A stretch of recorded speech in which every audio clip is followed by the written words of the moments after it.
դու պետք է գրեք ձեր անունը, գրեք ձեր տարիքը և գրեք ձեր հարցը,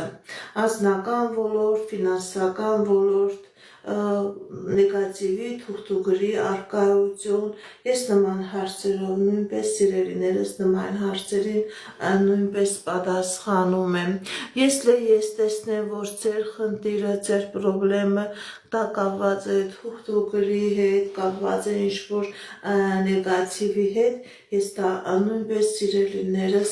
կբարձրաձայնեմ։ Դուք էլ ակտիվ եղեք ձեր լայքերով, ձեր մեկնաբանություններով, ձեր նվերներով։ Բարև ձեզ։ Ռիմա 34 տարեկա։ Տեսնենք ինչ ասում տիեզերքը մեր սիրելի Ռիմայի համար։ Ռիմա 34 տարեկա։